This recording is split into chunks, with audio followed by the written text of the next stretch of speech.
M. François Legault poursuit sa tournée québécoise. Après un arrêt à Montmagny dimanche, il a passé près de 24 heures à la Pocatière.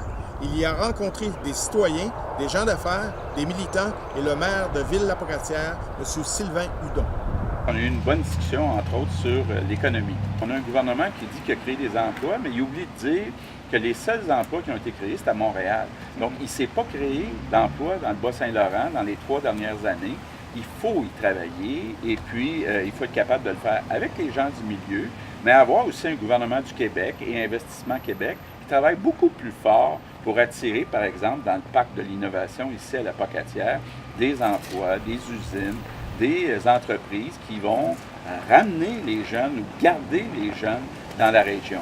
L'occupation du territoire, c'est important. Donc, s'il y a des bons emplois, les gens vont venir dans le Bas-Saint-Laurent. Il y a aussi l'ITA, qui est un bijou qu'on doit davantage utiliser pour être capable de développer des emplois, entre autres dans le secteur de l'agriculture, du bioalimentaire. Je pense qu'il y a un potentiel important.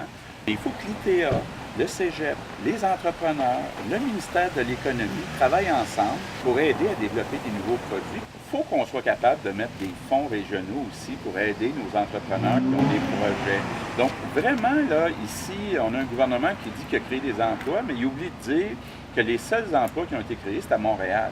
Donc, il ne s'est pas créé d'emplois dans le Bas-Saint-Laurent dans les 3 dernières années. M. Legault affirme que la problématique démographique est un enjeu majeur. Oui, l'occupation du territoire, c'est important. C'est grand, c'est beau le Québec. Ici, il y a une qualité de vie incroyable. Donc, s'il y a des bons emplois, les gens vont venir. Et je ne peux pas ne pas parler du dossier de Bombardier. Ici, là, à la Pocatière, on est chanceux d'avoir cette usine-là. Moi, si on a un gouvernement de la CAQ, je vais travailler non seulement pour qu'on garde ces emplois, mais qu'on agrandisse l'usine, qu'on s'assure que Bombardier concentre ses activités ferroviaires au Québec, en particulier ici à la Pocatière. Concernant la découverture de services en santé, d'abord, ce qui est important de dire, c'est qu'il ne manque pas d'anesthésistes au Québec. Il ne manque pas de médecins au Québec. La seule chose, le problème, c'est qu'ils sont mal répartis. Et donc, de ce côté-là, il faut être capable de s'assurer qu'on utilise les leviers nécessaires pour que les anesthésistes soient capables de bien faire le travail. Ça n'a pas de bon sens qu'en 2017, on soit capable de faire certaines chirurgies, même dans certains cas, des accouchements. Aucune annonce n'a encore été faite concernant la prochaine candidature caquiste pour Côte-du-Sud. Oui, déjà hier, j'ai rencontré 2 candidates potentielles. Il y en a d'autres aussi qui offrent leurs services pour se présenter. Donc, on aura l'occasion au cours des prochains mois, même peut-être d'annoncer notre candidat, notre candidate. Pour expliquer la position constitutionnelle de la CAQ, M. Legault s'est prêté à notre petit jeu. OK.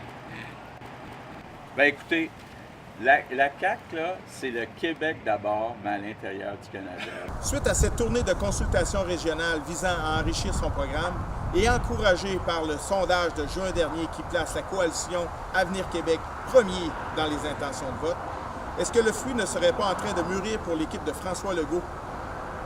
Gérald Beaulieu pour CMA TV Nouvelles.